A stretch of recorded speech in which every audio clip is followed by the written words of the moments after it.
guys, the Google Pixel 3 is here, and in this video I'd like to compare Google's latest creation, the actually kind of adorable and much better looking in person Google Pixel 3 XL versus Apple's large iPhone XS Max. Now I was actually surprised how similar these devices are in person in terms of size. You can mistake one for the other in your pocket. The Google Pixel 3 XL does not have the dual lens camera. It does have the notch on the front now, and I might add that Apple's looks much more handsome. It doesn't seem to take up as much room and is much more elegant.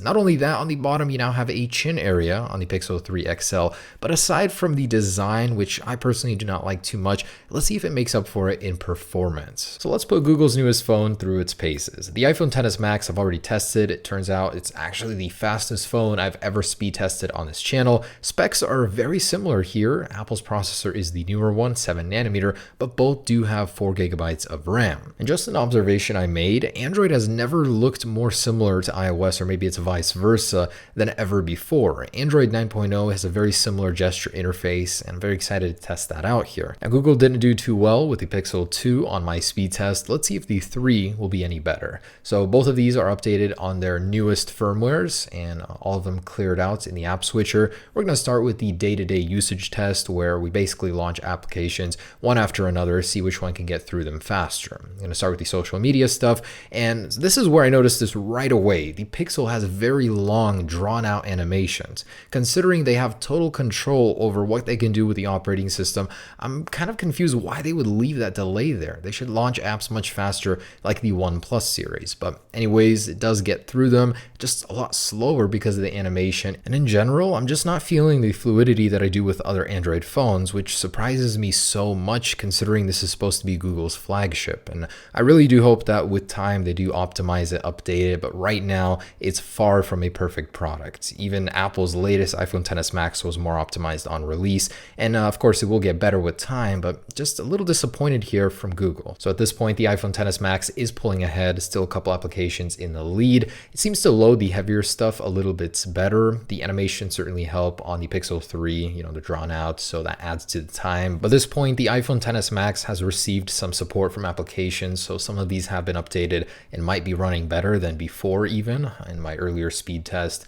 Here I'm already on San Andreas, we're still on Mario Run, just now opening Asphalt 9 on the Pixel 3 XL. Now, I personally believe that both of these smartphones should have at least 6GB of RAM. Both on Apple's end and Google's, it's an interesting choice to just put 4 because most smartphones nowadays have at the very minimum 6 to 8. Well, I mean Android smartphones, and I think the iPhone XS Max could certainly use that even with the great optimization and all. But anyways, at this point, you can see how far ahead the iPhone has pulled. It's already on the last test here with the 4K 1 minute and 30-second video, the same one I always use. And the Apple A12 Bionic just powers through it. It's amazing. Absolutely love that. And I know most of us aren't exporting 4K video on a daily, but it's one of the iPhone XS Max's strengths, and it certainly does show here. So the iPhone is just about done with round 1, just needs to save the video. Meanwhile, the Pixel 3 is still many applications behind. Now, I wanted to point something out about the Pixel. In my short time using it, something I didn't like about it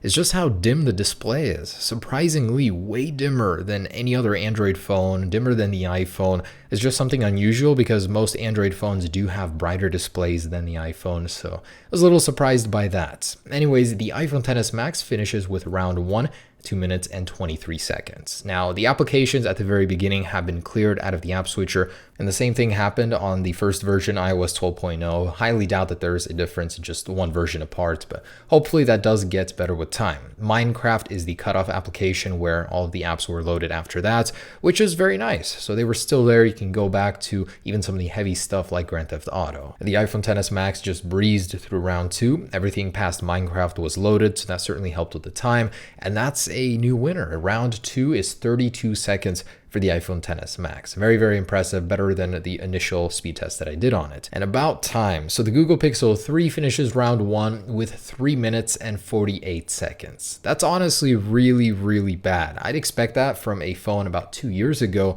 but for modern smartphones, that's pretty bad, according to this test. And if you really think about it, I'm not doing anything crazy. I'm just launching apps, closing them in quick succession, but the Google Pixel 3 is struggling at it. So all of the applications on round 2 needed to be reloaded. The OS completely cleared it out, and that might be some new optimizations with Android 9, but definitely did not like that. If you do something heavy, play a heavy game, then go back into your other apps, they're going to be cleared out and missing. So I hope that that's fixed in a software update. And because it needed to reload all of the applications, it finished with a round 2 time of 3 minutes. That's pretty bad. All right, and there we have it. So the results a bit surprising here, considering it's using the same processor as many of the other top Android phones I've tested. It does so much worse than those. I don't understand. Meanwhile, the iPhone XS Max seems to do better on the multitasking now that it's been updated to iOS 12.1, and that should only continue to improve in the future. Definitely seems to make do with that 4 gigabytes of RAM a little bit better. All right, so let's go ahead and clear the app switchers and get down to business with all these specs and individual app launching so we can get a better idea of how they compare side by side instead of this real world test. I'm going to start off with a power up test. So this is essentially Android 9.0 versus iOS 12.0.1 in a boot up test. 3, 2, 1, and pressing power on both. Interesting choice in the power button color for Google here, but a very optimized version of Android. I'm loving it. Feels great. Wow, that was like ridiculously fast. I think that's the fastest phone I've ever seen turn on. Crazy. So yeah, that totally just destroyed the iPhone in boot up times. Hey, that's good. I like it when other phones beat the iPhone. It means it has some catching up to do. Okay, let's go ahead and with a cleared app switcher, start launching some apps. Snapchat, 1, 2. I did notice like a crazy delay in some of the apps. That one seems pretty even here. Let's try Instagram, 1, 2. Look at that. Even the animation is faster on the iPhone, but it loads faster on the Pixel, huh? Camera, 1, 2. These are different camera apps, but the iPhone is ready to take pictures faster here. 1, 2. That is ready, displaying information already much faster than Google's version. What's up with that? Photoshop Express, 1, 2. I don't like that hang when you launch an app and it hangs and then opens. And a large image exporting at the same time here. 1, 2, 3. iPhone, I got that one down considerably faster. And Minecraft, 1, 2. So it seems to launch things almost immediately, gives you a satisfying response, but this one loaded on the Pixel faster. Interesting. Okay, 1, 2. And loading the actual world. iPhone progress bar filled up faster and did load faster as well here. Asphalt 9, 1, 2. It's a very large game. Again, the hang here, and it's been out on the iPhone about the same time as the Android version, so optimizations should pretty much be even. For a large game, oh wow, the Pixel beat it out. I'm so confused. Getting conflicting, very interesting results once I'm launching them side by side here. And Netflix, 1, 2. Okay, so loaded faster on the Pixel. Very interesting results. All right, so let's go ahead and get some actual numbers here with a Geekbench. Okay, so here's the Geekbench results. Unfortunately, the iPhone XS Max is having a bad day. Usually the scores are higher as they can get up to 11,000, but still pretty formidable. 4746 here, 4762 on the original, almost 10,000 multi. On the Pixel though, we have a 5,616 multi and a 1,226 single core.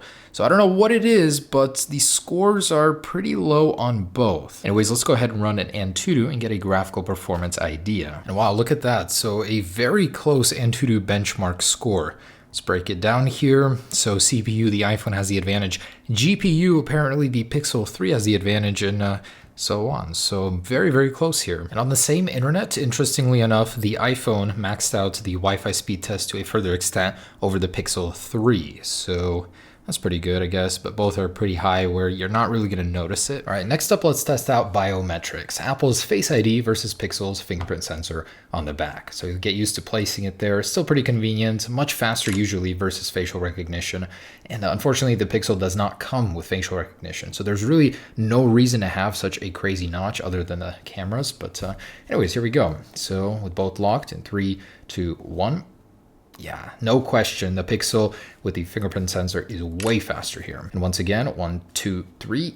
And yeah, definitely no question, way faster on the Pixel. There's definitely something very nice about having a fingerprint sensor, and eventually, hopefully the iPhone gets it beneath the display in the future, because that would be the ultimate convenience. And I just wanted to mention prices. Prices on all smartphones are going up, but I genuinely don't believe that the Google Pixel 3 is worth $900. Maybe $750, $800 at most, but the iPhone XS Max I think could be $100 cheaper as well. Otherwise, guys, there it is, the speed comparison between the Pixel and the iPhone XS Max. Gotta say, I'm not too impressed with the RAM and the multitasking on the Pixel, just how it handles itself. But the iPhone with the same 4GB still does a pretty dang good job, better than the Pixel that is. Overall though, quite fast, just not up to the standard that most Android smartphones are at right now. Hope you guys enjoyed this video. Stay tuned for more.